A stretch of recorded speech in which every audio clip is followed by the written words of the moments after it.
बोलिए। तद्विद्धि प्रणिपातेन परिप्रश्नेन सेवया उपदिक्षन्ति ते ज्ञानम् ज्ञानिनस्तत्त्वदर्शिनः। अनुवाद श्रील प्रभुपाद द्वारा। यह श्रीमद् भगवद गीता के चौथे अध्याय का 34वां श्लोक है, 4.34। तुम गुरु के पास जाकर सत्य को जानने का प्रयास करो, उनसे विनीत होकर जिज्ञासा करो और उनकी सेवा करो। स्वरूप सिद्ध व्यक्ति तुम्हें ज्ञान प्रदान कर सकते हैं क्योंकि उन्होंने सत्य का दर्शन किया है। तो 3 चीजें यहाँ पे दी गई हैं। विनीत भाव से होकर हमें जिज्ञासा करनी चाहिए।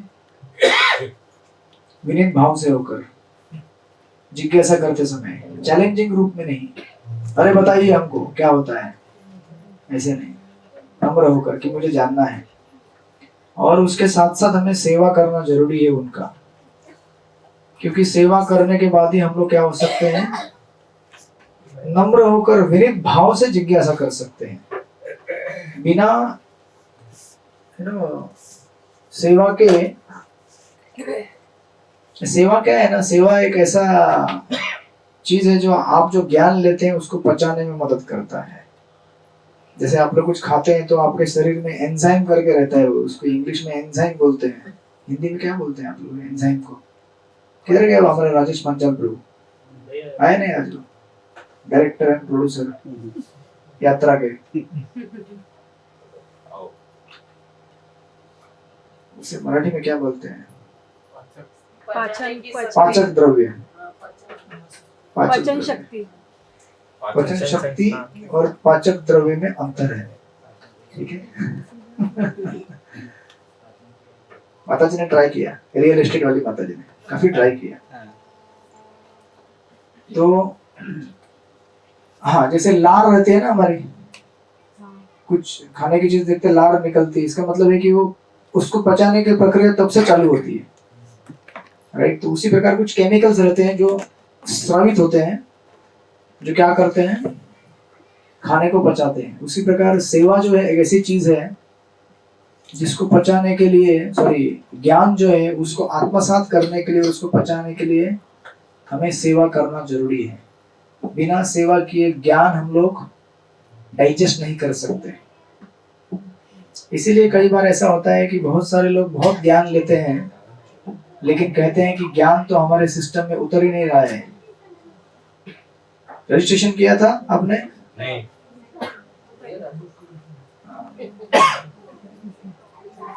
अभी आशीष प्रभु अगली बार से टाइम स्टैम्प के साथ लेके रखना पेपर। नहीं प्रभु, ये होना चाहिए। हाँ होगा।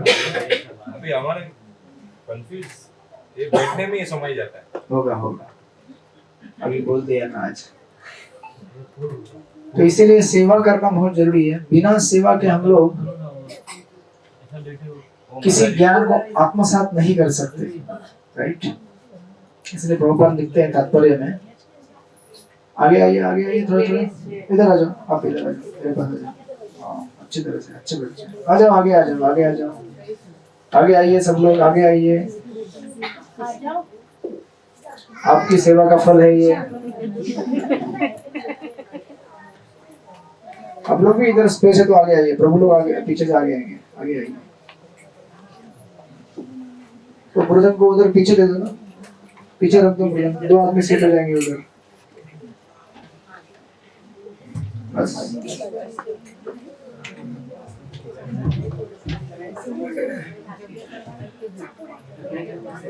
हो गए सेट? हरे कृष्ण।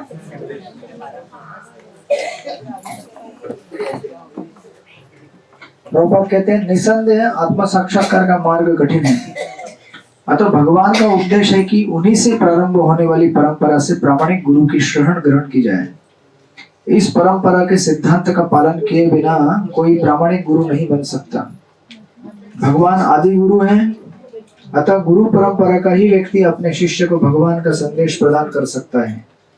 कोई अपनी निजी विधि का निर्माण करके स्वरूप सिद्ध नहीं बन सकता, जैसा कि आजकल के मूर्ख पाखंडी लोग करने लगे हैं। भागवत का कथन है 6:3-19, धर्मं तु साक्षात् भगवत प्रणीतम धर्म पथ का निर्माण स्वयं भगवान ने किया है। अतएव मनोधर्म या शुष्क तर्क से सही पद प्राप्त नहीं हो सकता। नहीं ज्ञान ग्रंथों के स्वतंत्र अध्ययन से कोई आध्यात्मिक जीवन में उन्नति कर सकता है। ज्ञान प्राप्ति के लिए उसे प्रामाणिक गुरु की शरण में जाना ही होगा। ऐसे गुरु को पूर्ण समर्पण करके ही स्वीकार करना चाहिए और अहंकार रहित होकर दास की भांति गुरु की सेवा करनी चाहिए। स्वरूप सिद्ध गुरु की प्रसन्नता ही आध्यात्मिक जीवन की प्रगति का रहस्य है। जिज्ञासा और विनीत भाव के मेल से आध्यात्मिक ज्ञान प्राप्त होता है। बिना विनीत भाव तथा सेवा के विद्वान गुरु से की गई जिज्ञासाएं प्रभावपूर्ण नहीं रहेंगी। शिष्य को गुरु परीक्षा में उत्तीर्ण होना चाहिए और जब गुरु शिष्य से वास्तविक इच्छा देखता है तो स्वतः ही शिष्य को आध्यात्मिक ज्ञान का आशीर्वाद देता है। श्रील प्रभुपाद की जय। तो हम लोग पिछली बार श्रीपद रामानुजाचार्य की कथाओं का आस्वादन कर रहे थे, आपको याद रहेगा। हम कहाँ पे रुके थे? बस उतना याद है आप लोगों को। शिव जी के पास गए थे और जो शिव भक्त है उसको आना ही चाहिए। हाँ, शिव भक्त किधर है? आए कि नहीं आज शिव भक्त? हाँ, किधर गए? आए ना, ओके, उधर है। एक है यहाँ पे और एक था कोई तो। हाँ, दो शिव भक्त है हमारे पास, कट्टर। कल सोमवार है। बाबुलनाथ।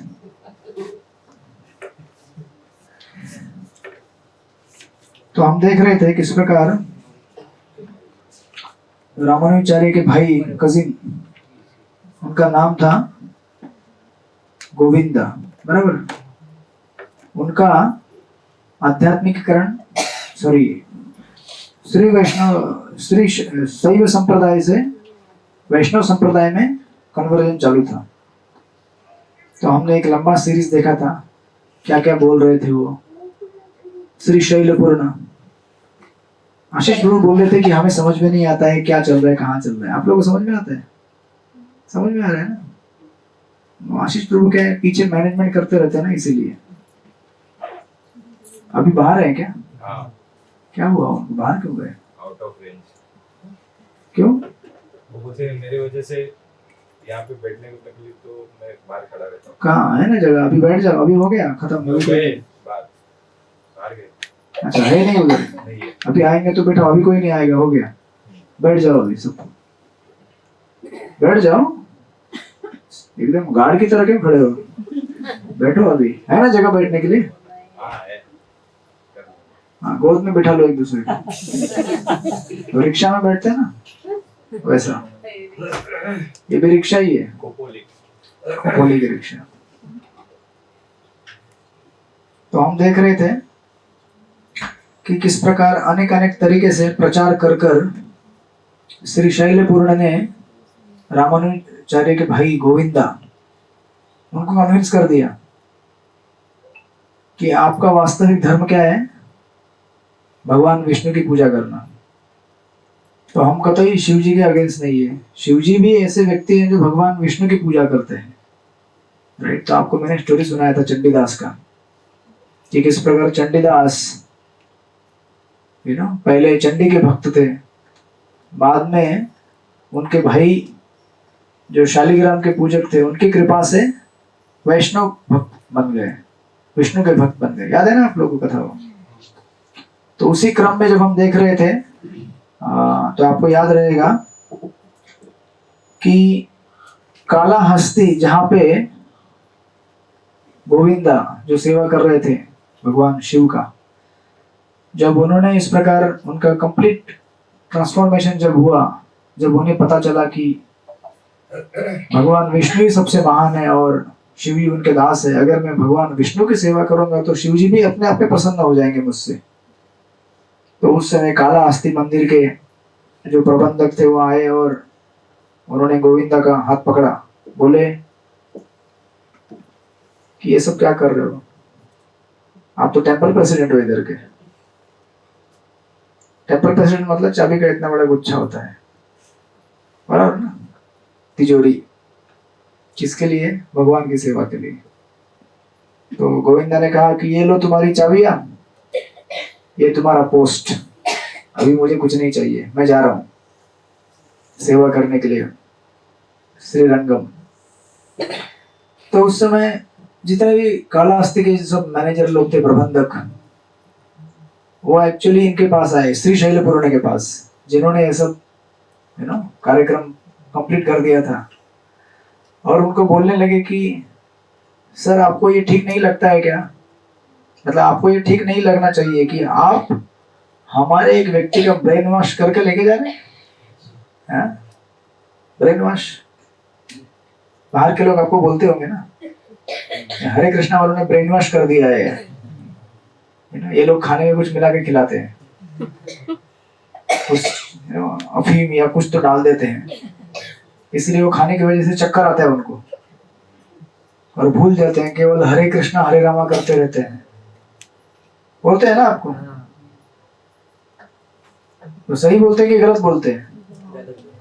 सही बोलते हैं। कौन बोल रहे सही बोलते हैं? अच्छा, देवी जी बोल रहे सही बोलते हैं। हाँ, भक्ति का भक्ति का रस डालते हैं तो हम लोगों को वही चक्कर आता है। अभी दांडिया में नाचने वाले हैं आप लोग अगले संडे को? हाँ, आज से चालू होगा। तो आज गए नहीं आप लोग? हाँ, गोपीनाथ के कीर्तन में ही डांडिया है। हाँ, तो आप नहीं जाएंगे अगले हफ्ते भी? हाँ, सचमुच? तो खोपड़ी वाले तो बोले हम दांडिया खेलने वाले, हम क्लास के लिए मत आना। मैं बोला ठीक है, आप लोग खेल लेना। बोलिए, कुछ कमेंट्री दे रहे हैं, बोलो। नहीं, डांडिया वगैरह उससे मुझे कुछ इंटरेस्ट नहीं, लेकिन आपने जो बोला ना उसके ऊपर मैंने एक कड़ी तो सुना था, आगरा के पागल खाने से आने की मतलब आ सकते हैं, लेकिन एक बार मथुरा वृंदावन के पागल खाने में से कोई नहीं आ सकता कृष्ण भक्ति में से। सही बोल रहे हैं अच्छा, अमरेंद्र प्रभु जी उनको हमेशा बोलती है कि Krishna consciousness it's kind of mafia, entry कर सकते हो, नो एग्जिट। एग्जिट नहीं है। तो ये वही बोल रहे हैं क्या? एंट्री किया, एग्जिट नहीं है। शिवराम प्रभु जी ने बोला है ये प्रभु। हाँ, बोलते हैं, इस्कॉन में बहुत सारे हमारे प्रचारक बोलते हैं, तो गौरंग प्रभु बोलते हैं। तो आपको ऐसा लग रहा है, लेकिन आपको छूट है दांडिया खेलना है तो? नहीं, मेरे इंटरेस्ट ही नहीं है। ठीक है, देखेंगे अगले शनिवार रविवार को क्या होता है। 11 बजे से। अच्छा, प्रोग्राम करने के बाद यहाँ से अच्छा 2 in 1, इधर का भी उधर का भी। अच्छा, 11 बजे चालू होता है क्या? लास्ट राउंड रहेगा ना। तो अगला शनिवार 12 लास्ट है क्या? संडे मंगलवार लास्ट है ना। अच्छा, Short दो and तीन sweet, दिन no last life रहता है। secure than life surrender to Krishna। हरे कृष्ण। मैं कभी नहीं रहूंगा तो इनको ही बिठा देना यहाँ। मेरी कमी पूरी कर देंगे वो। तो आप लोग अगले रविवार को रहेंगे कि नहीं रहेंगे? हम लोग दांडिया खेलते हैं बड़े हॉल में उधर। क्या? हाँ, तुरंत। हम तो हर हफ्ते दांडिया खेलते हैं, ये लोग तो साल में एक बार खेलते हैं, हम लोग तो हर हफ्ते कीर्तन में दांडिया खेलते नहीं खेलते। हरे कृष्णा कृष्णा कृष्णा हरे हरे, हरे राम राम हरे हरे। हाँ, भजन संध्या करेंगे। तो फिर उन्होंने जब हाथ पकड़ा उनका, श्री शैलपुराण को बोलने लगे, अरे आपने ऐसे कैसे कर दिया, हमारे आदमी को कन्वर्ट कर दिया आपने, आपको ये अच्छा लग रहा है क्या? तो श्री शैलपुराण बोले, इसमें मेरी क्या गलती है? मैंने तो श्रीमद् भागवत का कथन किया, उसको अच्छा लगा, आ गया। आप पूछो उनसे जाकर। श्रील प्रभुपाद के साथ भी ऐसे होता था। श्रील प्रभुपाद के बहुत सारे जो अमेरिका में शिष्य थे, है ना, कुछ शिष्य ऐसे थे बड़े बड़े अरबोपति के, है ना, उनके पिता माता अरबोपति हुआ करते थे। तो वो आके प्रभुपाद को कंप्लेंट देते थे कि आपने हमारे पुत्र को हाईजैक कर लिया है, किडनैप कर लिया है, उसको छोड़ दो। तो प्रभुपाद बोलते थे कि आपका पुत्र सामने है, आप सामने बात कर लो उससे, वो आना चाहे तो मैं थोड़ी रोक के रखा हूँ उसको। है कि नहीं? इस्कॉन में कोई जबरदस्ती आया है क्या? आप जबरदस्ती आए हैं? इतना मासूम है बेचारा, इसको अभी समझ में नहीं आ रहा है।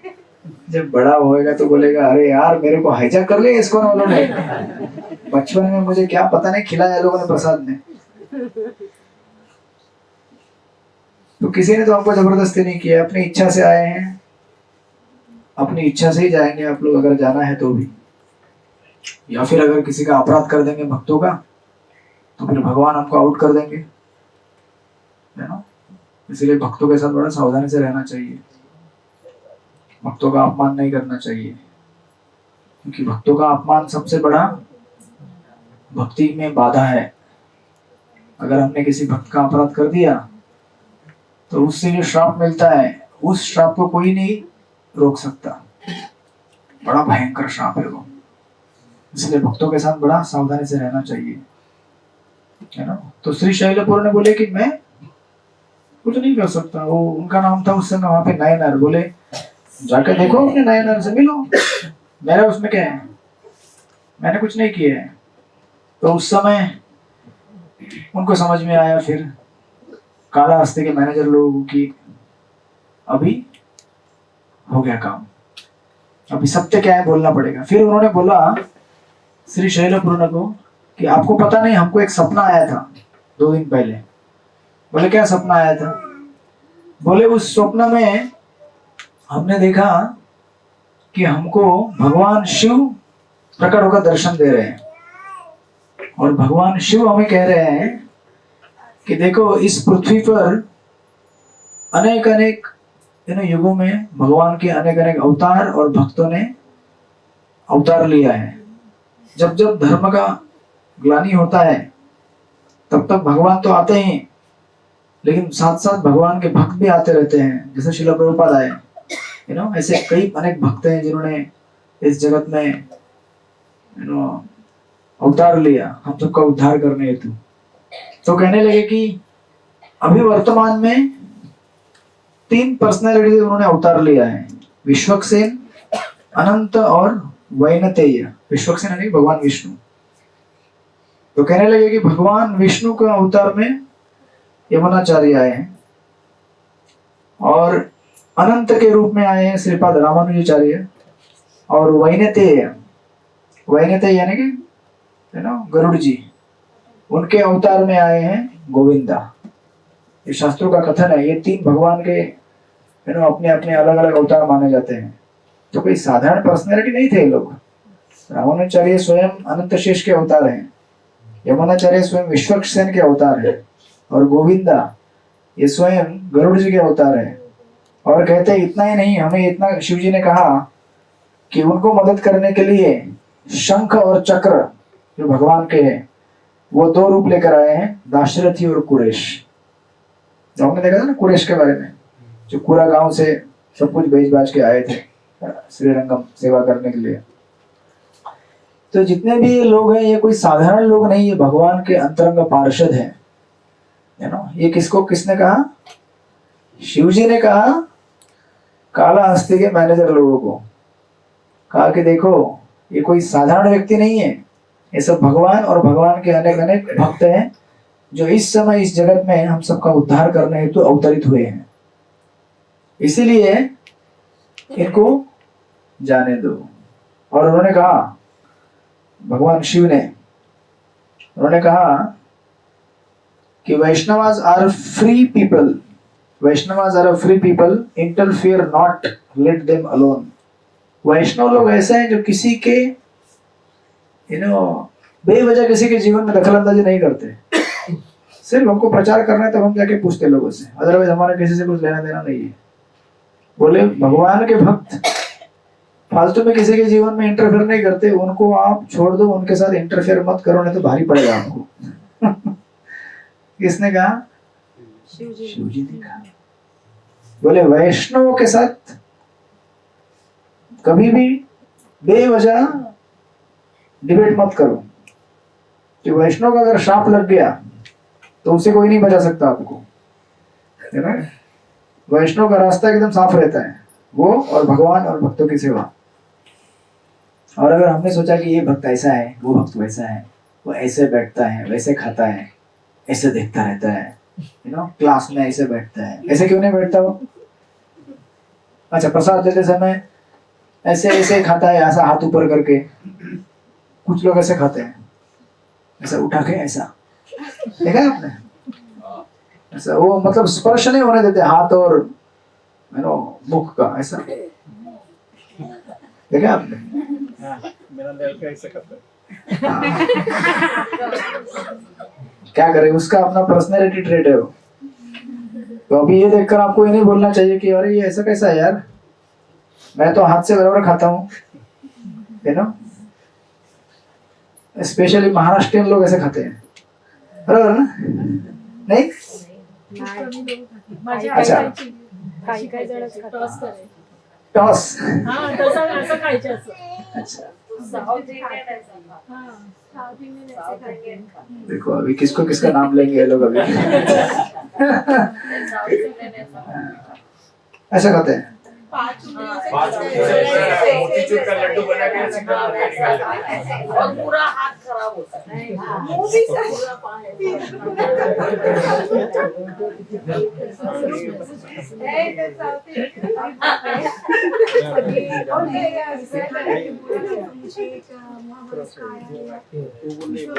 सारे जब कौरव और पांडव खाने के लिए बैठे थे तो बोला कोई भी अपना हाथ फोल्ड नहीं करेंगे खाएंगे तो कैसे खाएंगे।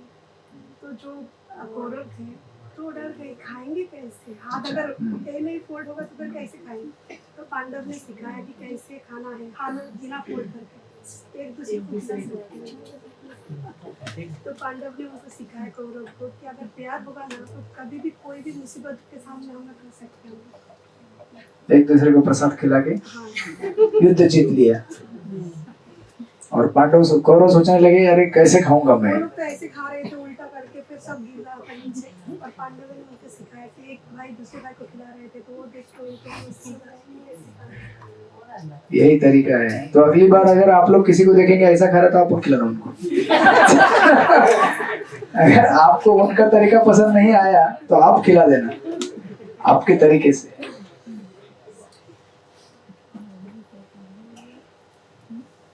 क्या हुआ, भूख लगा है क्या? नहीं, मैं जरा एक काम आया। हाँ जाओ जाओ जाओ, पूरा करके आ जाओ। हाँ आप जाएंगे तो आएंगे अंदर। वो बोल रहे मुर्दम कितना है, बोले एक ही। अच्छा मुर्दा एक ही है। हाँ ठीक है, मिट्टी का है ना दूसरा। यस, तो इस प्रकार वो बोले कि वैष्णव बहुत स्ट्रेट फॉरवर्ड सिंपल लोग रहते हैं, उनके साथ इंटरफेयर मत करना, भारी पड़ेगा। कौरव को भी भारी पड़ा ना, है ना, जैसे बता रही है माता जी। और भौतिक जगत में क्या है, किसी को किसी से कुछ लेना देना नहीं होता है, बस अपना काम एक बार हो गया तो फिर सब पैसा मिल गया, जमीन जायदाद मिल गई अपना काम होने के बाद। और वैष्णव कैसे रहते हैं, अगर किसी से सेवा भी लेते हैं तो वो निश्चित करते हैं कि बदले में कुछ सेवा देंगे या उनको कुछ देंगे, है ना। लेकिन ऐसे नहीं होते ना बाकी लोग। इसलिए यहाँ पे शिव जी कहते हैं कि आप इनके साथ ज्यादा दखल-अंदाजी मत करो। वो आया ना लेके जाने के लिए श्री शैलपूर्ण, लेके जाने दो उनको चुपचाप। तो इस प्रकार गोविंदा वहां से मुक्त हो गए। फिर गोविंदा आए वापस श्रीपाद रामानुजाचार्य के पास, उनका वापस रीइनिशिएशन हुआ, शंख चक्र गदा पद्म के मार्क लगाए गए, वर्टिकल तिलक लगाया गया। इसका मतलब ये नहीं कि शिव जी का ये तिलक मिट गया, राइट। वो ऐसा था, खाली सीधा हो गया वो। और इतिहास में सेलिब्रेट हो गए शिव जी। शिव जी अपने आप को महान विष्णु भक्त बताने में गर्व महसूस करते हैं। अगर आप देखेंगे मोहिनी मूर्ति की लीला भी, उसमें भी शिव जी परास्त हो गए थे मोहिनी मूर्ति से, लेकिन शिव जी खुशी खुशी कहते हैं कि मुझे आनंद है कि मैं अगर किसी से हारा तो किससे हारा, अपने ही भगवान से हारा हूं, तो इसमें खुशी की बात है। राइट। इस तरह से यह अध्याय पूरा होता है। श्रीपाद रामानुजाचार्य के कैंप में और एक व्यक्ति का एडिशन हुआ। पहले कौन आए थे? तो दाशरथी और कुरेश। शंख और चक्र, विचार कीजिए, कोई साधारण पर्सनालिटी नहीं है, शंख चक्र के अवतार है। उसके बाद फिर जब इस अध्याय में गोविंदा ये आके ऐड हो गए, ये गरुड़ जी के अवतार हैं। जब ये अध्याय पूरा होता है उसके बाद फिर रामानुजाचार्य, अब टीम तो तैयार हो गया प्रचार करने के लिए, दाशरथी, कुरेश और गोविंदा ऐसे एकदम महान महान भगवत भक्त उनके टीम में जमा हो गए। अच्छा, कोई शिवजी वाले भक्त भी खुश है ना? कंक्लूजन दे दिया शिवजी ने कि मुझे प्रसन्न करना चाहते हो तो गोपीनाथ की सेवा करो। ये बाबुलनाथ कहते रहते हैं ऊपर से माइक लगाकर। सुनने के लिए कान उनका ही होता है जिनको वैष्णव का कृपा प्राप्त हुआ है। तो आप लोग हो गया, प्राप्त हो गया कृपा। तो आप लोग अभी जब शिवजी को मिलने जाएंगे तो वास्तविक शिवजी का दर्शन होगा आपको एक भगवत भक्त के रूप में, राइट। तो रामानुजाचार्य इस प्रकार फिर श्रीरंगम में अपना पूरा राज्यसभा उन्होंने स्थापित किया। उस सभा में बड़े बड़े दिग्गज भगवान के महान महान भक्त, अरे उनको आने दो भाई, मैनेजर को अंदर आने दो। हाँ आ जाओ, अरे आप भी अंदर आ जाओ, खड़े हो जाओ साइड में आकर।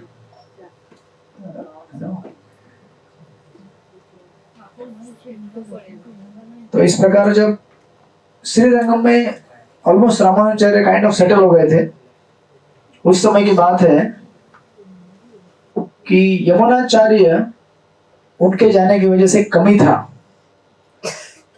जैसे आप देखेंगे यहाँ पे जब महाराज आते हैं तो एक उत्सव जैसा माहौल हो जाता है ना। महाराज आते हैं, कथा करते हैं, क्योंकि हम लोग जो भी हैं इस जगह में अस्तित्व हमारा है, चाहे किसी का भी हो, वो महाराज की वजह से है, राइट। तब वो पर्सनली प्रेजेंट रहते तो एक उत्सव जैसा माहौल हो जाता है। जब वो नहीं रहते तो उनकी कमी खलती है। उसी प्रकार श्रीपाद रामानुजाचार्य सोच रहे थे कि यमुनाचार्य के जाने के बाद वो कमी उनको लग रही थी।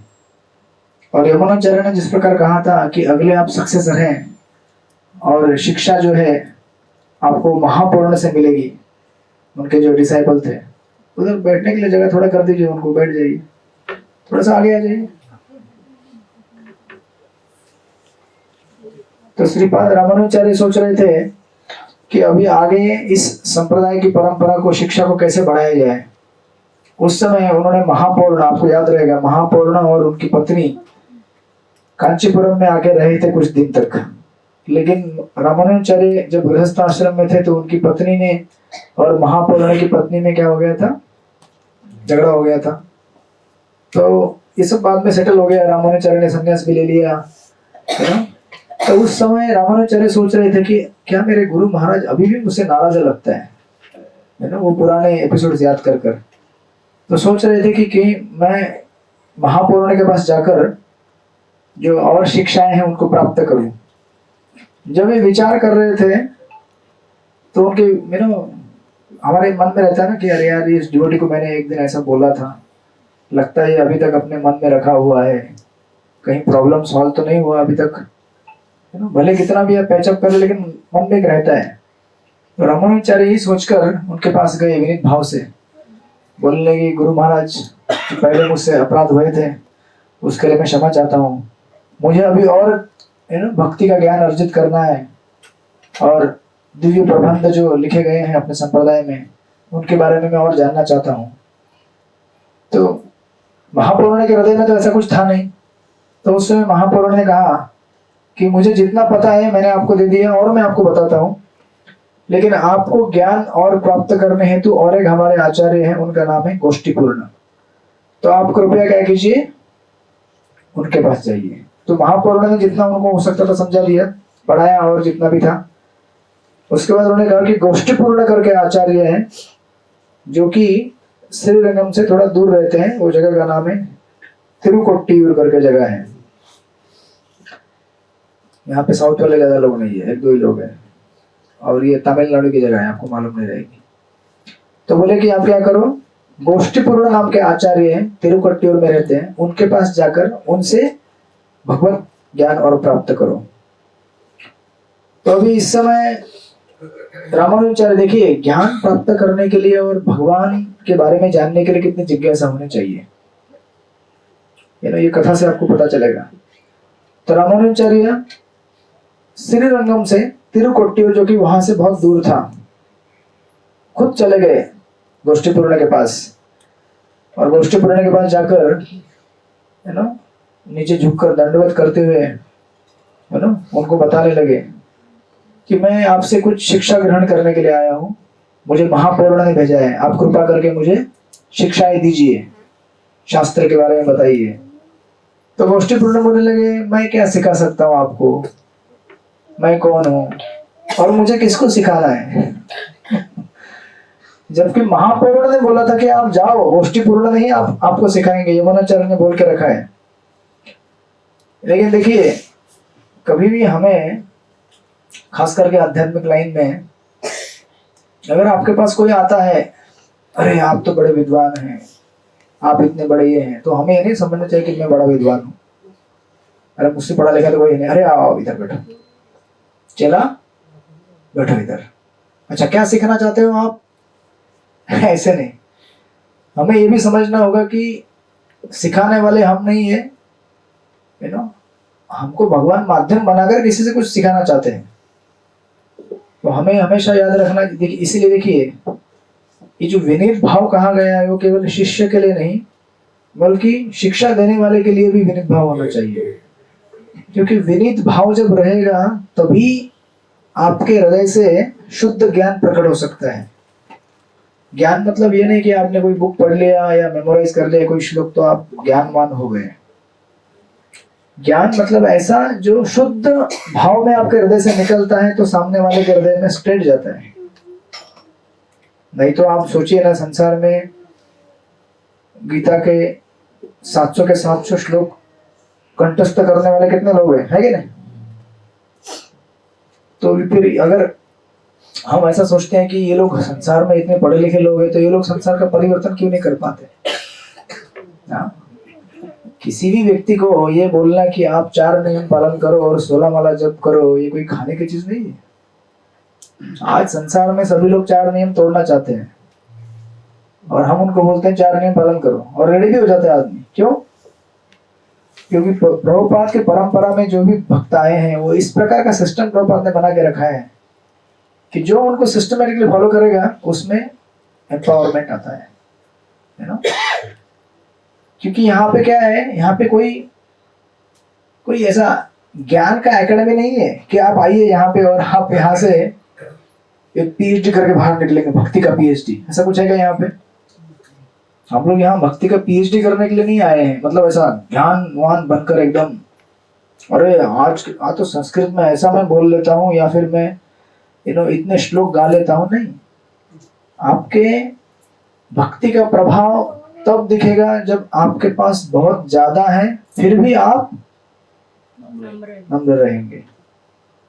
जब कुछ है नहीं तो फिर नम्र रहता ही आदमी, लेकिन स्पेशली जब है आपके पास और तभी भी अगर नम्र रह पाए तो आपके ज्ञान का प्रभाव या भक्ति का प्रभाव ज्यादा करके बोल सकते हैं आपके ऊपर जरूर आएगा वो। राइट, इसलिए देखिए ना कितने बड़े बड़े वक्ता हैं इस्कॉन में, लेकिन कैसे रहते हैं ना? और आप वही बाहर देखिए, अगर जिसको थोड़े से गीता के श्लोक कंठस्थ हो गए तो ऐसा रहता है, भाई 4 हार लेके आओ और प्रसाद के लिए हमको एकदम सब एकदम ठीक ठाक चाहिए, सोने के लिए एसी वाला रूम चाहिए, पानी गर्म नहाने के लिए, तो ये सब सुविधाएं हमको देना चाहिए। हमारे गेस्ट ने डिमांड नहीं करना चाहिए ऐसा ही चाहिए करके। तो अगर वो डिमांड करेगा तो फिर हो गया, क्या हो गया। लेकिन आपको ये नहीं सोचना चाहिए अरे डिमांड कर रहा है, बड़ा नाजुक बैलेंस है। वो डिमांड करेगा, आपको फुलफिल करना है, लेकिन उसको समझना चाहिए कि भाई मैं क्या कर रहा हूँ, है ना? समझ में आया कि नहीं है आपको? बड़ा नाजुक बैलेंस है। क्या हो गया? नाजुक बैलेंस है बड़ा ये। लगता है आज रूम छोटा पड़ रहा है। फुटबॉल मैच खेलने के लिए जगह नहीं हो रही है। खेलने को नहीं हो रहा है, कुछ है नहीं खिलौना यहाँ पे अभी। देखो ये कैसे शांत बैठे हैं, बैठा है एक। कौन? नहीं नहीं, बड़ा है वो, बड़ा है। और 15 मिनट बैठ लो, ठीक है? 15 मिनट्स, कितने बजे? 42 और 15 मिनट। एक ज्ञानवान व्यक्ति की तरह ज्ञान में स्थित होकर। तो ये सबसे बड़ी देन है हमारे लिए श्री चैतन्य महाप्रभु की। श्री चैतन्य महाप्रभु ने क्या कहा है? तृणादपि सुनिचेन तरोरपि सहिष्णुना अमानिन मानदेन कीर्तनीय सदा हरि। हमारा जीवन का वास्तविक उद्देश्य भजन करना, सिर्फ भोजन करना नहीं, या फिर सिर्फ बड़ा बड़ा पंडित बनना नहीं। इसलिए कितना बैलेंस किया प्रभुपाद ने। आप ज्ञानी है तो क्या हुआ, आपको सुबह उठ के मंगल आरती करना पड़ेगा। ऐसा नहीं बोल सकते अरे मैं बहुत ज्ञानी हूं, मैं सुबह उठूंगा वो मेरा है, मैं देख लूंगा। नहीं, आपको साधना अच्छा रखना पड़ेगा आपका, है ना? सब भक्तों के साथ कीर्तन करना पड़ेगा, सेवाएं करनी पड़ेंगी, तब जाके जो आपने ज्ञान लिया है वो आपको नम्र रखता है।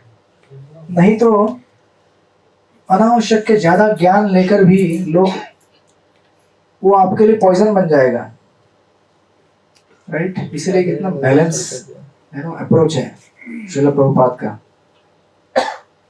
तो इसलिए जब ये ऐसा बोलने लगे तो रामानुजाचार्य सोचने लगे यार महापौर्ण ने मुझे भेजा था यहाँ पे ज्ञान अर्जित करने के लिए, लेकिन गोष्ठी पूर्ण वो बोल रहे हैं कि मैं कौन पढ़ाने वाला होता हूँ और आप कौन होते हैं। मतलब ऐसा नहीं बोले, वो बोले मैं कौन ज्ञान देने वाला हूँ और मैं किसको दूंगा।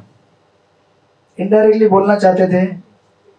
मतलब कह रहे हैं कि अभी आपको और टाइम लगेगा नम्र होने के लिए। आप सोचिए इतने बड़े आचार्य हैं रामानुजाचार्य, अगर ये भी ऐसी अवस्था से जाते हैं तो हमें कितना लंबा सफर तय करना है भगवान के पास जाने के लिए, है ना? बाइबल में स्टोरी आती है, महाराज कहते हैं,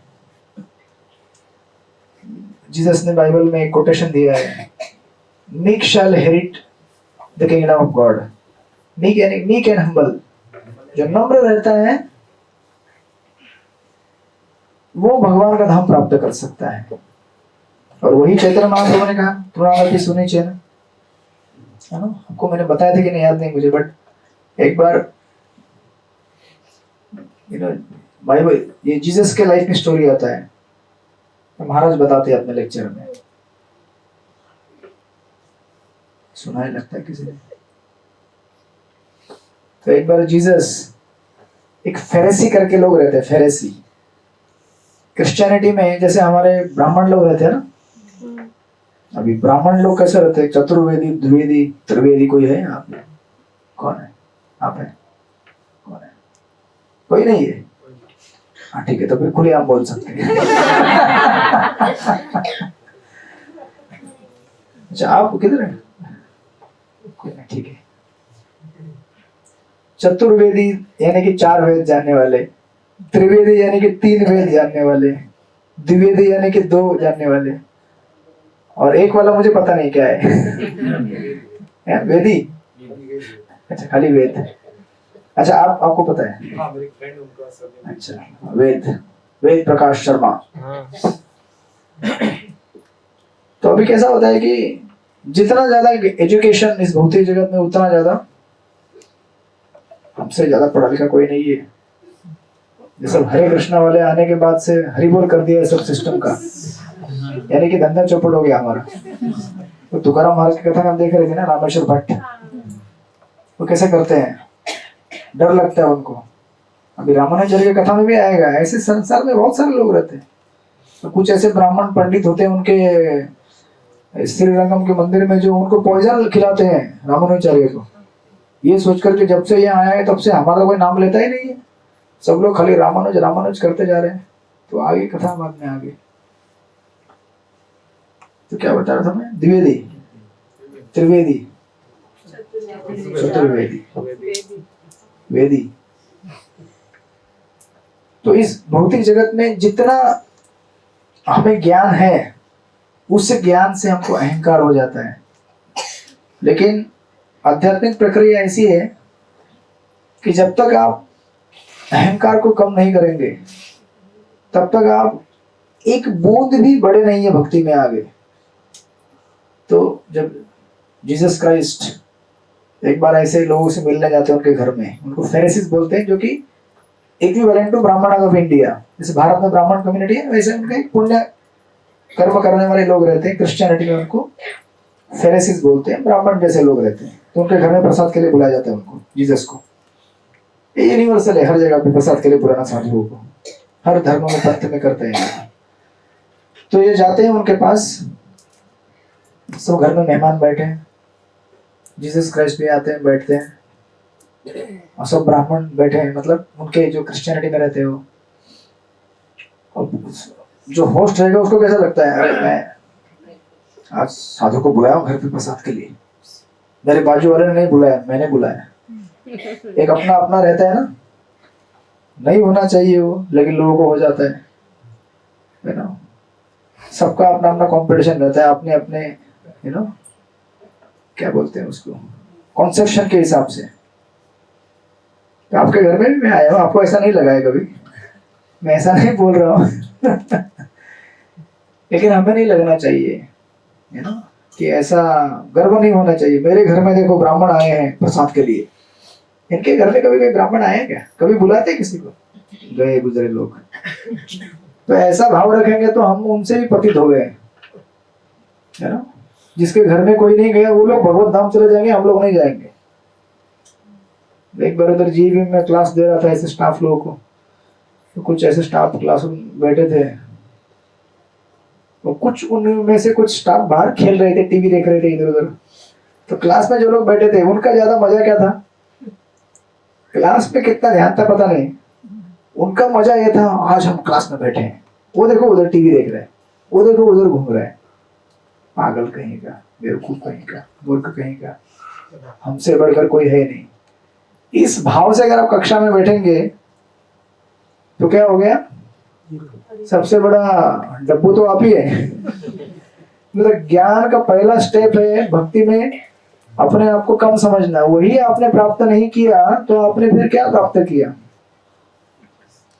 तो उनको मैं थोड़ा घबराया, डरा दिया। मैं बोला देखो ऐसे करोगे ना तो जो बाहर बैठा है ना उसको ज्यादा पगार मिलेगा, उसका पगार बढ़ेगा और आपका नहीं बढ़ेगा।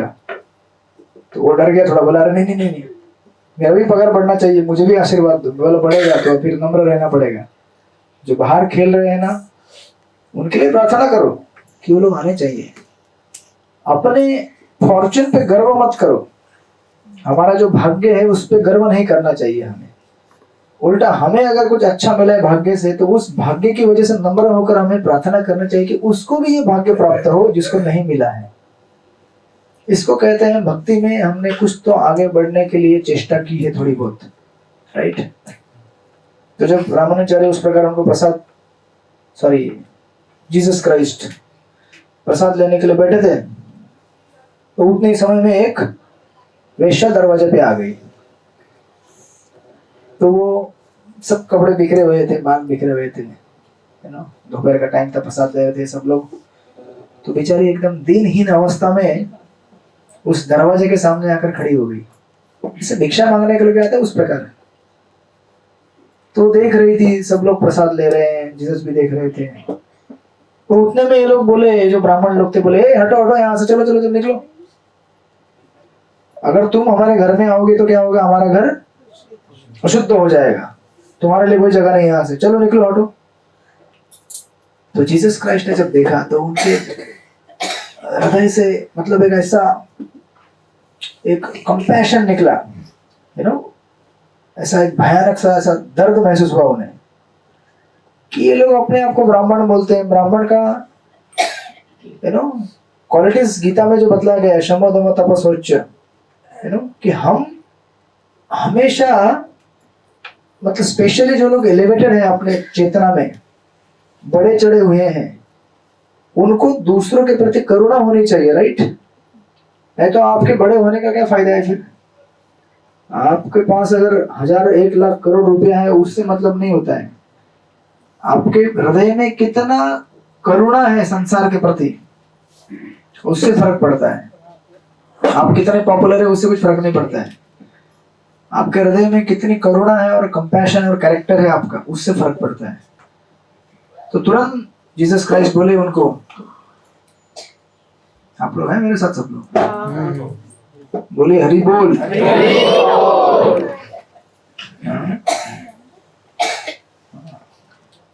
तो उस समय जीसस बोले उस वेश्या को देखकर, बोले आप अंदर आओ। तो अभी तो हो गया बड़ा गंभीर मामला। इस तरफ सारे ब्राह्मण बैठे थे। अब क्रिश्चियनिटी में वो सबसे बड़े चढ़े लोग, जैसे द्विवेदी चतुर्वेदी रहते हैं ना हमारे, एकदम टाइट करके चलते हैं, वो नाक भी लंबा रहता है उनका। अच्छा है ना, अच्छा है, शरीर अच्छा रहता है, पढ़े लिखे लोग रहते हैं, लेकिन करे क्या? क्योंकि मतलब ऐसा होना नहीं चाहिए, लेकिन हो जाते हैं लोग। तो वो देखने लगे, सारे बोल रहे अरे आप क्या कर रहे हैं, उसको अंदर क्यों ले रहे? वो घर में आएगी तो हमारा घर अशुद्ध हो जाएगा। तो जीसस बोले उसको आने दो। तो अभी जीसस गेस्ट थे, इतने महान प्रचारक थे, अभी उनके बोलने में कोई बोल नहीं सकता था, लेकिन फिर भी चिढ़ रहे थे वो लोग ब्राह्मण लोग। जीसस बोले उसको अंदर आने दो। तो अंदर आई वो, एकदम मतलब आर्त भाव में थे, करुणा में थी वो। तो आई और उसने जीसस के चरणों में अपना सर रख दिया। उसके बाल बिखरे हुए थे, तो उसकी आंखों से आंसू आने लगे, झरझर झरझर आंसू बहने लगे। सारे बाल में से आंसू होकर जीसस के चरणों में पूरा अभिषेक कर दिया जीसस के पैरों का। और रोने लगी वो, बोलने लगी कि हमसे दीनहीन कोई नहीं है, हमारा उद्धार कीजिए। तो जब जीसस ने देखा तो उन सारे ब्राह्मणों की तरफ देखने लगे, और उस समय जीसस ने बोला, The meek and humble shall inherit the kingdom of God. जो नम्र है इस संसार में, वही भगवान के धाम को प्राप्त कर सकता है। आप लोग अपने आप को इतना बड़ा विद्वान समझते हैं, लेकिन आपको धर्म का थोड़ा भी ज्ञान प्राप्त नहीं है। जिसके पास जितना ज्यादा है उतना, जैसे पेड़ रहता है ना, पेड़ में जितने ज्यादा फल लगते हैं उतना पेड़ क्या होता है? ये सब सुना है आप लोगों ने कहानियों में, लेकिन जीवन में उतारते नहीं हम लोग, केवल कहानियों में सुना है। लेकिन ये जीवन की वास्तविक स्थिति है। जितना हमारे पास ज्यादा है, मतलब ये उसका लक्षण है। मतलब आप संसार में देखते हैं कि बहुत सारे लोगों के पास बहुत है, वो झुकते नहीं, इसका मतलब उनके पास है ही नहीं। वो केवल क्या है, वो दिखने का दिखता इतना है, वो है ही नहीं उनके पास, राइट? जिसके पास अगर अच्छा है तो वो झुकेगा, पक्का झुकेगा, राइट? और जो झुकना सीखेगा भगवान के सामने, भगवान के भक्तों के सामने, उसके लिए फिर भौतिक जगत समाप्त हो गया। क्योंकि संसार से बाहर निकलने के लिए एक ही बाधा है। गीता के 15वें अध्याय में भगवान कहते हैं, निर्माण मोह जित संग दोष अध्यात्म नित्या विनुक्त कामा। निर्माण मोह यानी कि अपने आपके ऊपर जो गर्व है उसको हमें खत्म करना पड़ेगा। मैं तो कोई नहीं हूँ, कुछ नहीं हूँ, मेरी औकात क्या है ना? वही भाव यहाँ पे कौष्टिपूर्ण दिखा रहे हैं। देखिए, शिक्षा केवल पुस्तकों से पढ़कर नहीं सुनाई जाती, शिक्षा अपने व्यवहार आचरण से दिखाई जाती है। एक शिक्षक की खरी कसौटी तब होती है जब आप उसके साथ रहना चालू करेंगे। तो आप लोग मेरे साथ रहेंगे यात्रा में किताबें पढ़कर तो ज्ञान कोई भी दे सकता है ना, कुछ कठिन है क्या?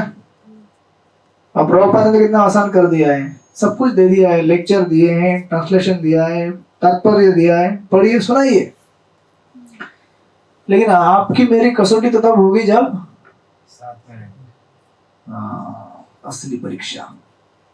तब हम देखेंगे, अरे 4 बज गए, प्रभु जी अभी तक उठे नहीं। लेक्चर में बोलते थे सुबह उठना चाहिए, जब करना चाहिए, कहाँ गए प्रभु जी? मंगला आरती करने के लिए। तो फिर आप तो बोलेंगे कुछ फायदा नहीं है क्लास में बैठ के, बराबर ना? फिर आप लोगों को नहीं होना चाहिए क्लास में, सही है कि नहीं? ये ही है पद्धति आध्यात्मिक जिज्ञासाओं की। आध्यात्मिक जीवन मतलब एंटरटेनमेंट नहीं है, कोई सोशल गैदरिंग नहीं है हमारा, वो तो हो ही जाता है। आप लोग गाते घूमते खाते पीते हैं, मजा कर लेते हैं, वो तो प्रभुपाद का ब्लेसिंग से। प्रभुपाद ने सिस्टम ऐसा बनाया है कि किसी को भी नहीं लगेगा कि मैं दुखी और उदास हूं, है ना?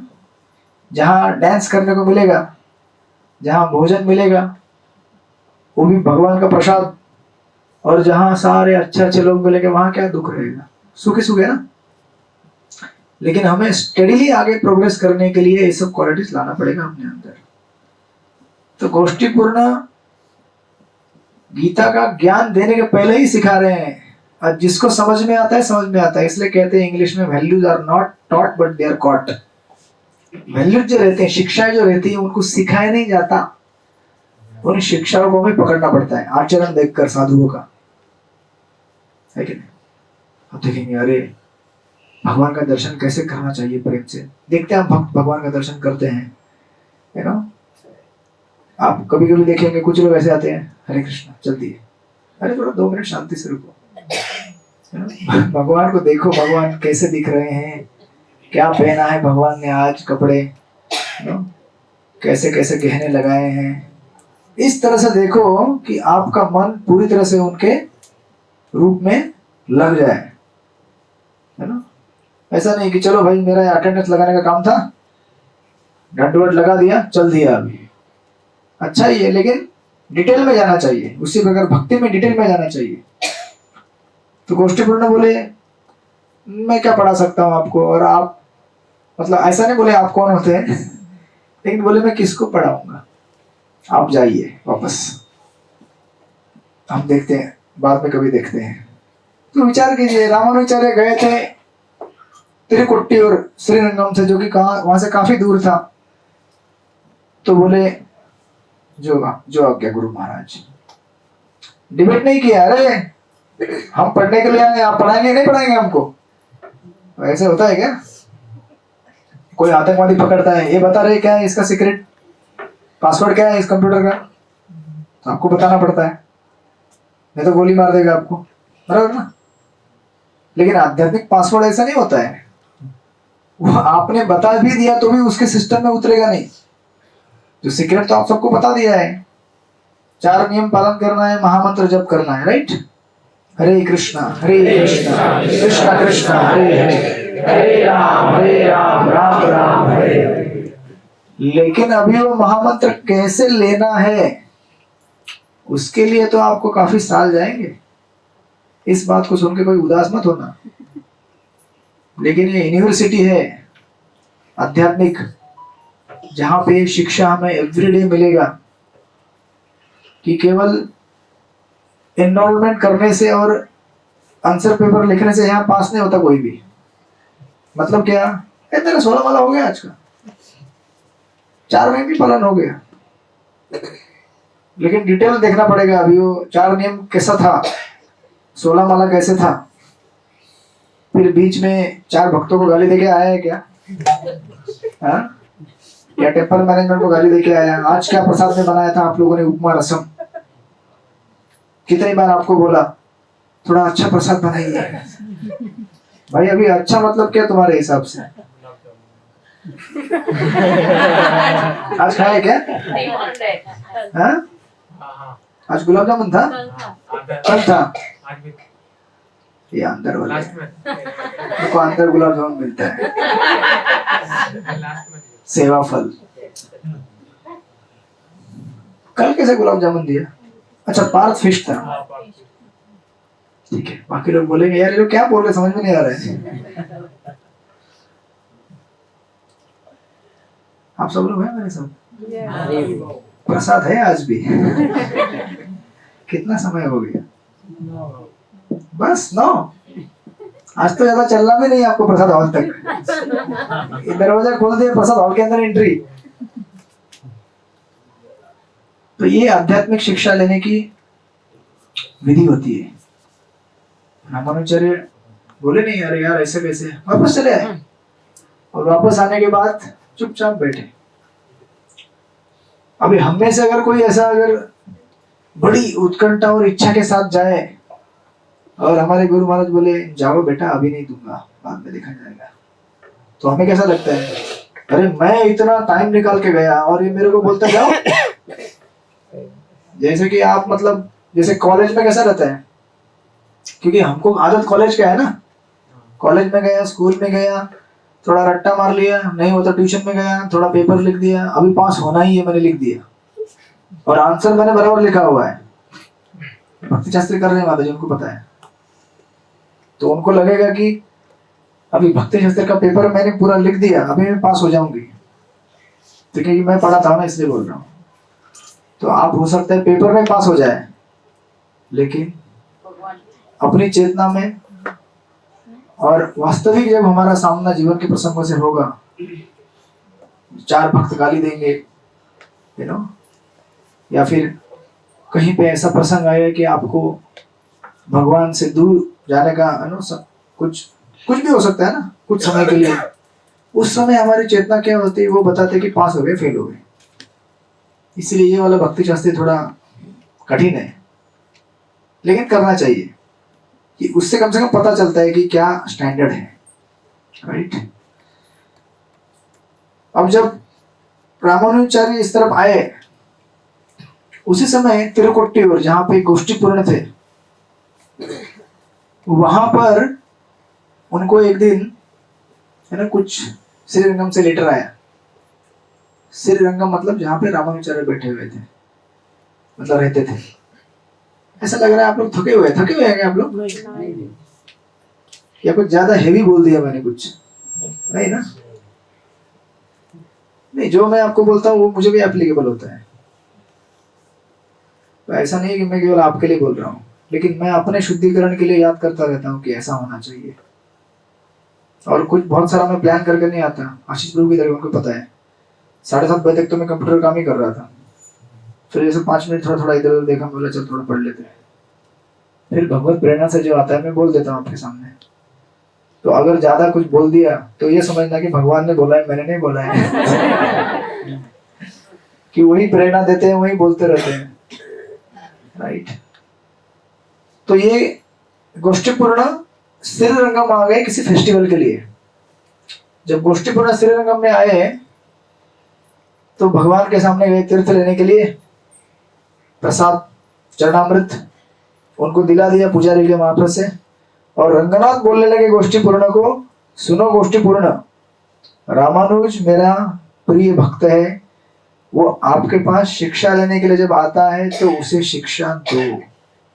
अब अगर गोपीनाथ ऐसा बोलेंगे आपके बारे में तो आप तो पेपर में छपवा देंगे, पूरा फेसबुक ट्विटर इंस्टाग्राम भर जाएगा पूरा, मुझे गोपीनाथ ने बोला है ना, मेरा रिकमेंडेशन दिया यूनिवर्सिटी एजुकेशन के लिए। तो गोष्ठीपूर्ण, अभी देखिए गोष्ठीपूर्ण कैसे है, स्वयं भगवान जब बोल रहे हैं कि आप उनको ज्ञान दो। गोष्ठीपूर्ण बोलते हैं भगवान, लेकिन आप ही ने कहा है कि जो व्यक्ति तपस्वी नहीं है, यू नो, जो व्यक्ति नम्र नहीं है, जो व्यक्ति है ना किसी गुरु को अंदर दीक्षा नहीं लिया, उसको ज्ञान नहीं देना चाहिए, उसको पहले परखना चाहिए। तो अभी मैंने रामानुजन को परखा भी नहीं तो मैं कैसे उनको शिक्षा दूं? आध्यात्मिक जीवन में गुरु और शिष्य एक दूसरे को टेस्ट करते हैं कम से कम 1 साल तक। गुरु देखता है शिष्य को कि शिष्य कैसा है, ये शिष्य होने लायक है क्या। ये कोई ऐसा नहीं कि एकदम ना आप बाहर कैसे रहता है, अरे पैसा दो और बन जाओ मेरा चेला, वैसा यूनिवर्सिटी नहीं है आध्यात्मिक देखा जाए तो, वैदिक में वास्तविक। तो गुरु शिष्य की परीक्षा लेता है और शिष्य भी गुरु की परीक्षा लेता है 1 साल तक। शिष्य देखता है कि गुरु जी कैसे हैं, क्या ये मेरे गुरु बन सकते हैं क्या, ऐसा नहीं कि बनने लायक है क्या, लेकिन ये मुझे अच्छा मार्गदर्शन दे सकते हैं क्या, मुझे भगवत धाम जाने के लिए कंपेटेंट है क्या। 1 साल तक आपको चेक करना पड़ेगा। इनसे भी दीक्षा लेते हैं लेकिन करना नहीं पड़ेगा, क्योंकि बाकी बहुत सारे लोगों ने चेक कर लिया ऑलरेडी। तो इस्कॉन में क्या है, सब गुरु पब्लिक प्रोफाइल है ना। पूर्व काल में ऐसा नहीं था, पब्लिक प्रोफाइल नहीं रहती। आज किसी भी सन्यासी का आपको देखना हिस्ट्री पूरा खुल जाएगा इंटरनेट पे, कौन क्या है, किसी से पूछ सकते हैं।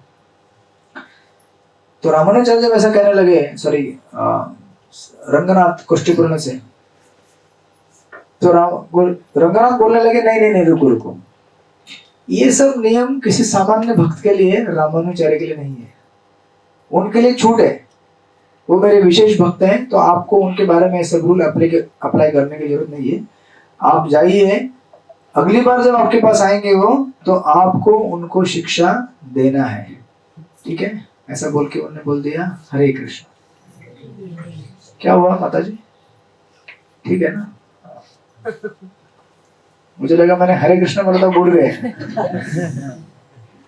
तो जब ये निकले है ना, फिर गोष्ठी पर वापस चले गए त्रिकोटी और इस तरफ रामानुजाचार्य वापस क्या कर दिए, कुछ समय होने के बाद, क्योंकि कहा था बाद में आइए, वापस चले गए त्रिकोटी और जाकर गोष्ठीपूर्ण से बोलने लगे, गुरु महाराज मैं आया हूँ, मुझे कुछ कृपया ज्ञान दीजिए गीता का। तो गोष्ठीपूर्ण बोलने लगे, अच्छा आज समय हो गया है, आप क्या करो ना, अभी जाओ अगली बार आ जाओ। अभी जाओ मतलब क्या है यार, वो थोड़ी ऐसा था चौपाटी और चटनी रोड कि अभी जाओ और आ जाओ, काफी लंबा, और उस समय तो पैदल चलते थे लोग। रामानुजाचार्य बोले जैसे आपकी इच्छा। चले गए वो वापस श्रीरंगम। फिर सेकंड टाइम ऐसे कुछ महीने बीतने के बाद सोचे कि चलो वापस जाता हूँ मेरे गुरु के पास। वापस तेरे को क्यों रहे, बोले गुरु महाराज कुछ मैं शिक्षा लेने आया हूँ आपसे। फिर घड़ी देखा उन्होंने, बोले आज समय हो गया है, आप जाओ अगली बार आ जाओ। कुछ बोले नहीं रामानुजाचार्य, वापस चले गए। आप बोलेंगे यही क्लास चलेगी क्या अभी? रामानुजाचार्य आए और गए, आए और गए। और आपको ये सुन के अचरज होगा कि ऐसा एक नहीं दो नहीं 18 बार हुआ, 18 टाइम्स। 18 बार रामानुजाचार्य इनके पास आए, 18 बार उन्होंने वापस भेज दिया। आध्यात्मिक जीवन में प्रगति करना कोई आसान चीज नहीं है, बड़ी परीक्षाओं से गुजरना पड़ता है। तो आपको क्या लगा कि अरे हमारे साथ तो ऐसा नहीं हुआ है, हम लोग तो क्लासरूम में एक नाम लिख देते हैं तो आ जाते हैं क्लासरूम के अंदर, बराबर ना? और ये दूसरे जो गुरुजी ऐसे हैं कि वो कुछ नहीं बोलते, संडे वाले वो ले लेते हैं क्लासरूम में नाम लिखा नहीं लिखा, और शायद मैं ले लेता हूँ, लेकिन ये तो हमारा केवल क्या है, क्लासरूम में आप बैठे हैं खाली, लेकिन जो मैं बोल रहा हूँ या आप सुन रहे हैं या जो मैं बोल रहा हूँ, जी मेरे हृदय में कितना उतरा है, आपके कितना उतरेगा, ये तो हमारी पर्सनल इंडिविजुअल प्रामाणिकता के ऊपर ही निर्भर करेगा। केवल क्लासरूम में बैठने से ज्ञान अर्जित नहीं होगा हमको, जब व्यवहार में नहीं उतरेगा तब तक कोई चांस ही नहीं है। 18 बार रिजेक्ट कर दिया, 18 टाइम्स। आप समझ रहे 18 बार पर तो क्या होता है, आप एक या दो अटेम्प्ट में फेल हो जाएंगे। अभी अगर कोई एग्जाम फेल होता है तो कितनी बार ट्राई करते हैं? 2 बार, एक बार, 2 बार, 3 बार। 18 ट्राई करेंगे आप? नहीं, रिपीटर बोला जाता है ना। तो कितनी बार ट्राई करते हैं रिपीटर? एक आध 2 बार बस। वो भी वो क्या अपनी नौकरी और रोजी रोटी का सवाल होता है, इसीलिए अध्यात्म का तो कोई चांस ही नहीं। क्या हुआ, ये हरे कृष्ण वाले पागल हो रहे हैं, 18 बार बुलाएंगे मेरे को? नहीं देना चाहता तो नहीं जाओ, मेरा जीवन चल रहा है अच्छा, नौकरी पानी घर दार सब कुछ ठीक ठाक चल रहा है, क्या जरूरत है इनके पास जाने के लिए? मुझे कुछ लेना देना नहीं ना आध्यात्मिक जीवन का भौतिक से, ऐसा सोच सकता है ना कोई? रामानुजाचार्य 18 बार गए, वो आचार्य है, संप्रदाय आचार्य, भगवान के अनंत शेष के अवतार। 18 बार। अब गोष्ठीपूर्ण देख रहे थे, जैसे वो है ना मिलिट्री में टेस्ट करते हैं, पता है आपको? मिलिट्री में ये भी मिलिट्री है, हरे कृष्णा भी एक यहाँ भी बंदूक है, 108 पढ़ने वाली। हरे कृष्णा कृष्णा कृष्णा हरे हरे, हरे राम राम राम हरे हरे। ये भी बंदूक चलाते हैं हम लोग और भगवान देखते रहते हैं। चलो आज इसके जीवन में, इस भक्त के जीवन में आज ये प्रसंग डाल देता हूँ। तारीख है 15 अक्टूबर 2000, आज 15 तारीख है। तो फिर आपके सामने परिस्थिति आ जाती है, अच्छा आज मैं जब कैसे करूं, दुखी होकर करूं, अगर मेरा कुछ काम खराब हो गया तो, काम हो गया तो एकदम सुखी होकर करूं, दोनों में जब होता नहीं है। ज्यादा अगर खुश हो गए तो और समझो लॉटरी लग गई, जब करते समय क्या होता है, बार पैसा दिखता है। हरे कृष्णा 500 1000 200 हरे राम। भाई इतना तिजोरी में डालना, इतना एफडी में डालना, इतना उस बैंक में देना, इतना वहां देना, अच्छा बचा होगा ना मेरे बेड के तकिया के नीचे रखते हैं ना लोग, या कुछ पल्लू में बांध के रखते हैं। हरे कृष्णा चलता रहता है और बाजू में काउंटिंग भी चलते रहता है। और किसी को दुख आ गया है तो हरे कृष्ण हरे राम, क्या हो गया मेरे जीवन में, सब लोग सुखी है, मैं ही दुखी हूँ। अरे भाई मार्केट में जाकर देखो, आपसे ज्यादा दुखी लोग मिलेंगे आपको, तब आपको पता चलेगा अरे बाप रे, मैं तो एकदम सुखी हूँ, मेरी तुलना में तो कितने दुखी लोग हैं। सड़क में आप जाकर देखेंगे चौपाटी में, अभी दिखेगा आपको यहाँ पे, ये शंभुनाथ पान वाले के पास 4 लोग पड़े रहेंगे उधर ही जमीन पे, ना सोने का ठीक से ठिकाना है। मच्छर काटते होंगे ना, नहीं काटते मच्छर? काटते। फिर कुछ कोई भी जो आएगा बाजू में कुछ पान तंबाकू खाएगा, वो थूक के जाएगा उधर ही, बस पड़े रहते वहीं पे। और हम लोग सोचते हैं यार मेरे घर में एसी ठीक से चल नहीं रहा है, भाई पंखा चल रहा है ना, नसीब समझ लो, है ना। 2 टाइम 3 टाइम का भोजन अच्छा हो रहा है, उससे इम्पोर्टेंट है कि घर के जो लोग हैं एक दूसरे से प्यार से मिलके रह रहे हैं, और क्या चाहिए आपको, है ना। देवता तक स्वर्ग में लड़ाई करते रहते हैं असुरों से बार बार, अरे असुर का अटैक हो गया मारो, नहीं तो देवता हमारा स्वर्गलोक का गद्दी छीन लिया जाएगा। इतना तो लड़ाई नहीं हो रहा ना आपका। अभी भी भारत मतलब अच्छा चल रहा है, आगे मोदी जी है तो चला रहे हैं अच्छा। तो देखिए कितना लड़ाई हो रहा है इजराइल में, कितने लोगों के घर उजड़ गए, कितने लोग मर गए, क्या हुआ।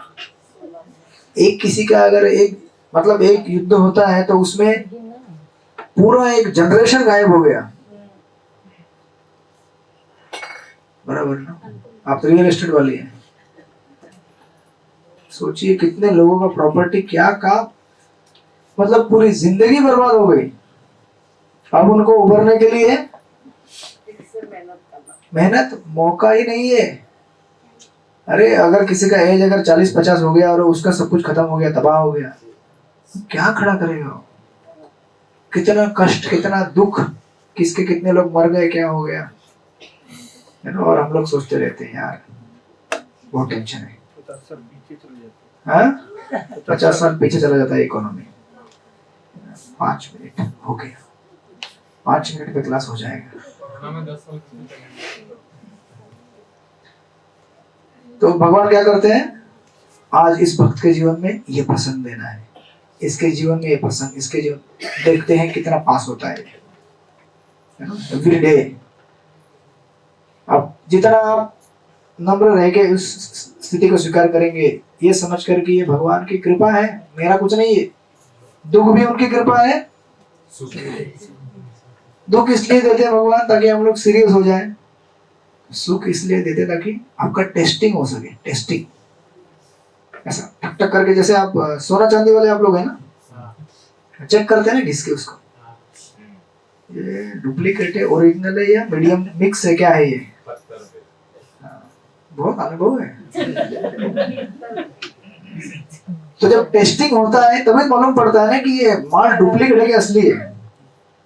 तो हम सब लोगों का एवरीडे टेस्टिंग होते रहता है, दुख देकर सुख देकर दोनों, स्पेशली सुख में ज्यादा टेस्टिंग होता है।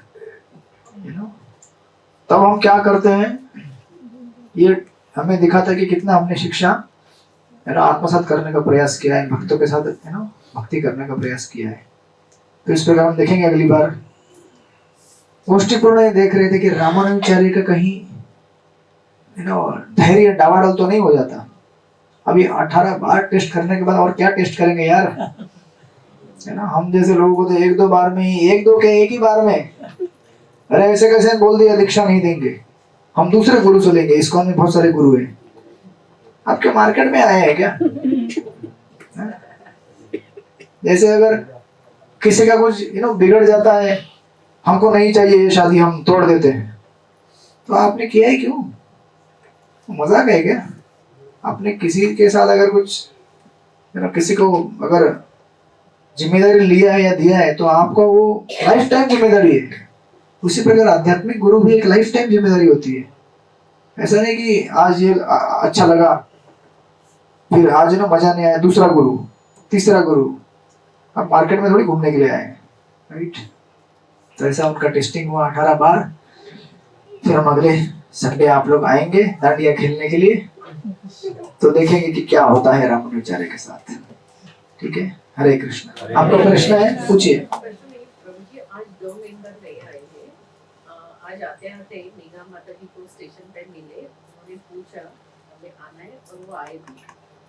तो नए मेंबर, हाँ यस यस, कौन कौन नए हैं? खड़े हो जाइए। अच्छा, मतलब हाथ के ऊपर। आज हमारे पास जगह कम है, 1 2 जो काफी नए लोग हैं। अच्छा, नए लोगों का रजिस्ट्रेशन कोई करता है कि नहीं करता है? मतलब व्हाट्सएप ग्रुप में ऐड करना कुछ? ठीक है, मैं हाँ, आप इनसे मिलिएगा, आप नंबर लेके आशीष प्रभु को देके ग्रुप में ऐड कर देना। ठीक है, हरे कृष्ण। और एक लास्ट, अगले हफ्ते के लिए सैटरडे को रिपीट बोलिए, मतलब 9 क्या? बजे तक। हाँ, पहले हम इन लोगों का स्वागत करते हैं, बेचारे पहली बार आए हैं। ये बोलेंगे आते ही हमारा परीक्षा चालू हो गया क्या? 3 बार इनका स्वागत करेंगे हम लोग जो नए आए हैं आज। हरि बोल, हरि बोल, हरि बोल।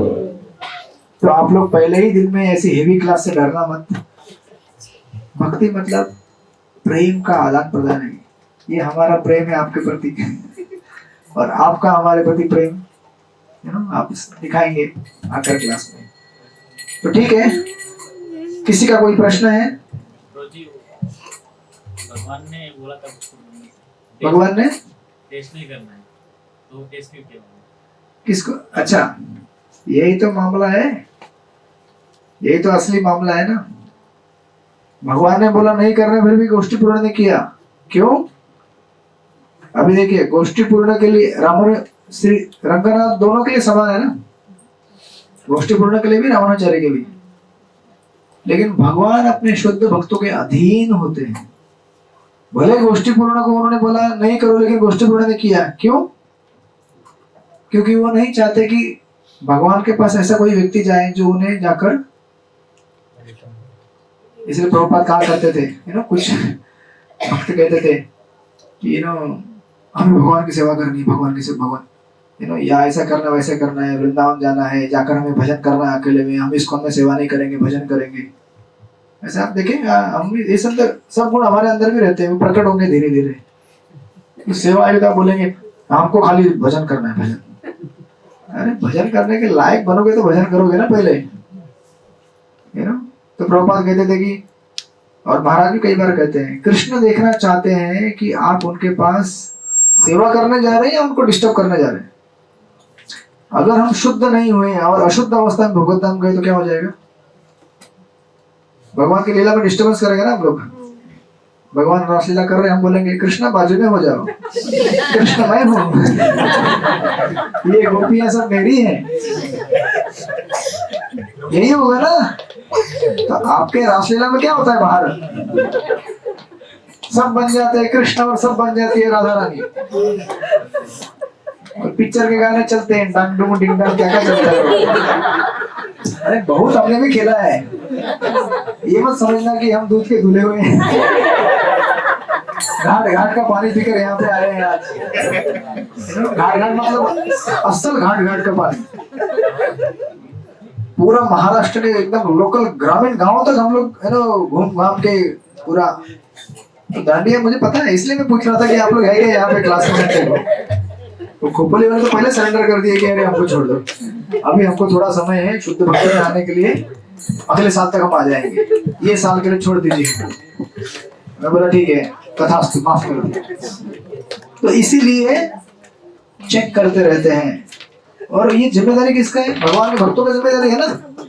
अगर कोई सिक्योरिटी खड़ा है तो उसका जिम्मेदारी है कि हॉल के अंदर ऐसा कोई आदमी ना आ पाए जो शराब पी के आए। तो अगर शराबी आदमी इधर आएगा तो क्या होगा? अस्त व्यस्त, धमाल हो जाएगा। नहीं नहीं, अस्त व्यस्त हो जाएगा जो भक्ति माहौल है उसे। लेकिन अगर कृष्ण की चाहत होगी तो कृष्ण ने एक लीला की है हमारे साथ कि एक शराबी अगर भेजा तो ये होती है, टेस्ट कर दे टेस्ट कर रहे। समझ में आया आपको? पूरा फेथ तो भगवान हाँ, एक मिनट रुको। क्या है? जब बोलते हैं तो पूरा फेल होता है। भगवान कहते हैं ये टेस्ट करो, मतलब ये लीजिए बोलते भगवान बोलते हैं टेस्ट करो, लेकिन उतना ही जितना उसका कैपेसिटी हो। टेस्ट नहीं करो कर नहीं बोलते हैं। टेस्ट तो पक्का सबका होगा हम लोगों का, लेकिन हमेशा याद रखना कि जितना हमारा कैपेसिटी उतना ही भगवान टेस्ट करेंगे। और गोष्ठी पूर्ण ने ये सब किया, ये सब सर भगवान के महान भक्त हैं। ये हमको लीला से दिखा भी रहे हैं ना कि कैसे हमें भगवान के पास जाने के लिए कष्ट उठाना चाहिए। आप मुझे याद दिला दीजिएगा। और एक हमारे संप्रदाय में स्टोरी है नरोत्तम दास ठाकुर का। उनका भी कितनी बार टेस्ट हुआ था, याद दिला दीजिएगा नेक्स्ट टाइम, ठीक है? आपके लिए टास्क। नरोत्तम दास ठाकुर और उनके गुरु लोकनाथ स्वामी महाराज का स्टोरी है ना, चैतन्य महाप्रभु जो शिष्य थे, उनके साथ भी इतना भयंकर टेस्टिंग हुआ है। क्या आप बोलेंगे आजकल इतना आसान हो गया, मिस्कॉन में आ जाते हैं, काउंसलिंग ग्रुप में ज्वाइन हो जाते हैं, 16 माला करते हैं, 4 नेम पारा करना चालू करते हैं। इतना आसान है भक्ति? अरे इतना आसान बनाया गया है परंपरा से सिस्टम, इतना आसान नहीं है। ये तो कृपावश ये सिस्टम मंदिर में बन गया कि आप लोग आ जाते हैं। आप बताइए मुझे, दूसरे किसी संप्रदाय में जाते हैं आप, इतना फ्री एक्सेस है क्या? कितना क्या कुछ पास करना पड़ता है, और कई जगह तो पैसा भी भरना पड़ता है, पता रहेगा आपको। इतना फीस रजिस्ट्रेशन काउंटर पे रहता है, इतना भरेंगे तो ही अंदर आ पाएंगे। और भरने के बाद में गारंटी नहीं है कि बोनाफाइड शिक्षा मिलेगा कि नहीं मिलेगा, बराबर है कि नहीं? हम तो यहाँ पे केवल आपको कभी हॉल का भाड़ा बोलते हैं, वो भी अगर हमको लगेगा तब। तो कहने का अर्थ है ना कि आप लोग पैसा दीजिएगा। कहने का अर्थ है कि हम लोग यहाँ पे एक दूसरे को सहायता करने के लिए, बस, और कोई दूसरा भाव नहीं है। ठीक है? हरे कृष्ण।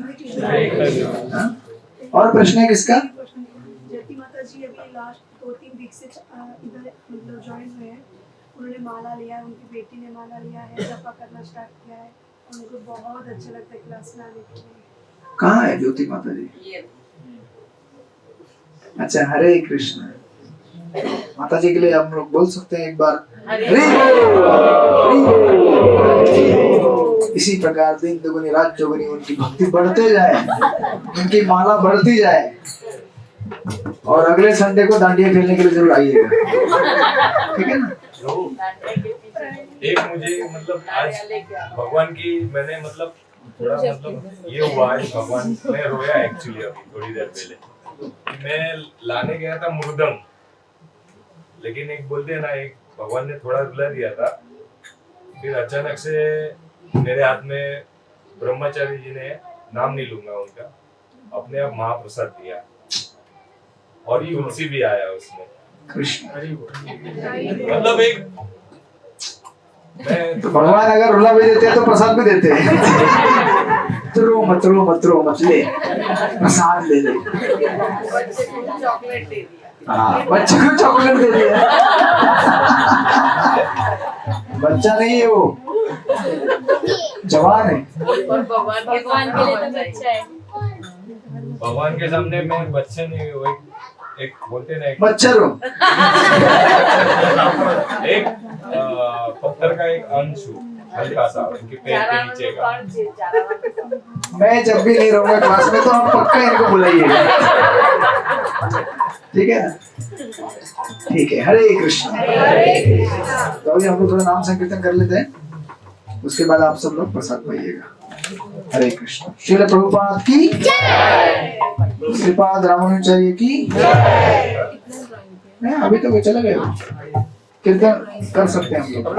नहीं खड़ा अभी जगह नहीं है, बैठी रहिए, 10 मिनट बैठे रहिए, 5 मिनट बैठे रहिए, फिर उठ जाइए।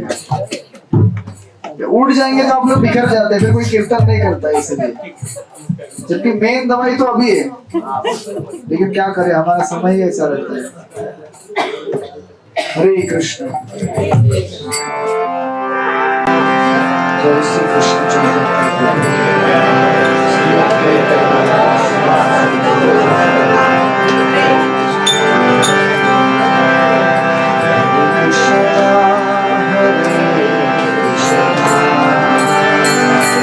कृष्ण कृष्ण हरे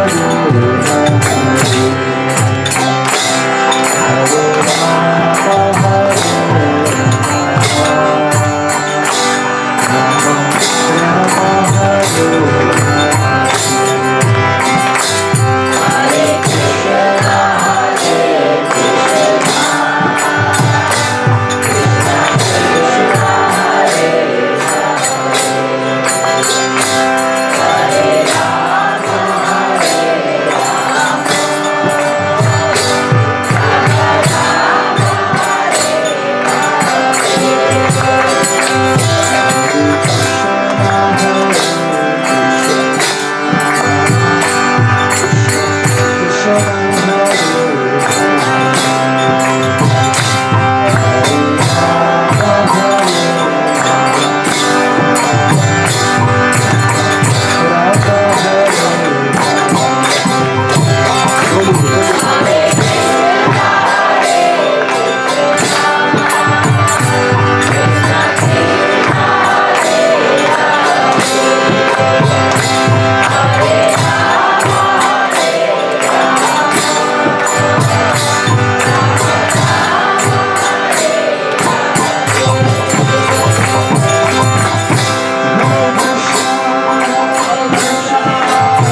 अगली बार दांटिया लेके आए। सब बोल रहा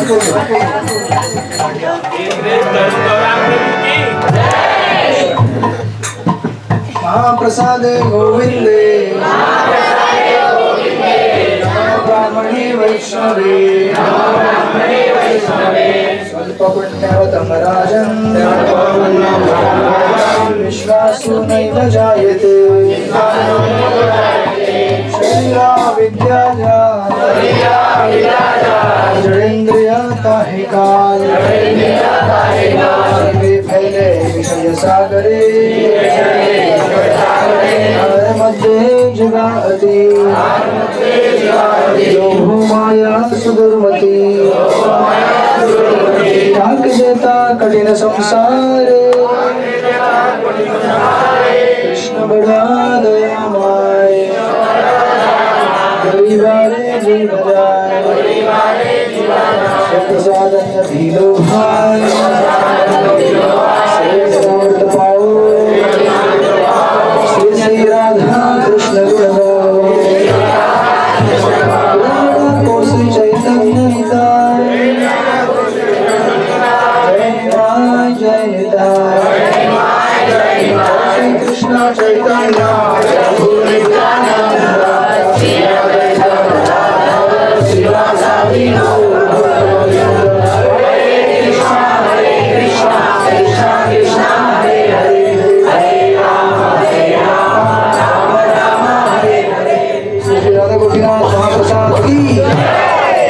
प्रस्थान कीजिए प्रसाद के लिए। हरे कृष्ण।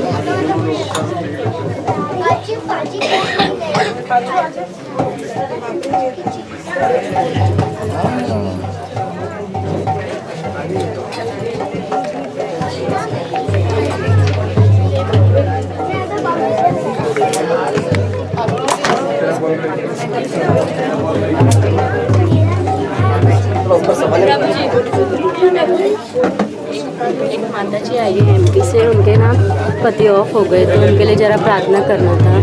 अभी क्या नाम है? योगिता। एक सेकेंड, जो मेरे नाना थे उनके हस्बैंड की डेथ हो गई थी, तो जरा उनका क्या नाम है उनका? योगिता। उनके मिस्टर का नाम देवा नाम है उनका, और थोड़ा उनको समझाइए प्लीज़। तो हमारे यहाँ पे जो एक नई माता जी आई हैं, उनके अभी कुछ समय के पहले कुछ दिनों पहले उनके पति गुजर गए। उनका नाम देवा प्रभु नाम है उनका। माता जी का नाम क्या है? योगिता माता जी। तो आप सभी जहाँ भी हैं, एक बार हम लोग उनके लिए महामंत्र बोलते हैं।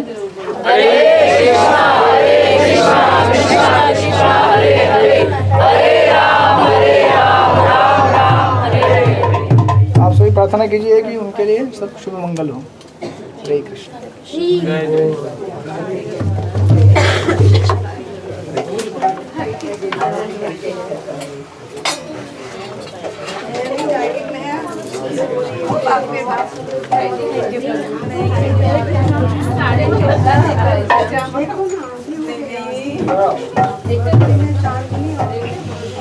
आप किधर रहती हैं? आप किधर रहती हैं?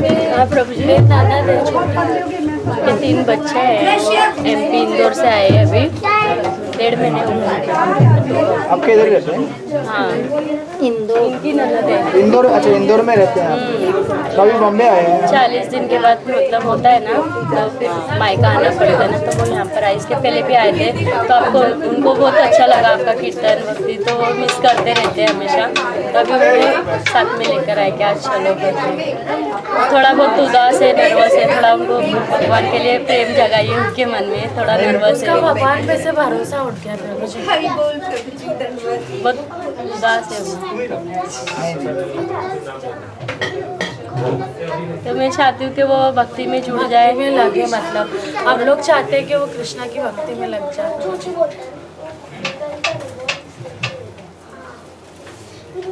तो अभी इंदौर वापस जाएंगे हाँ कब? 22 इंदौर में कहाँ रहते हैं आप? मियाँ बने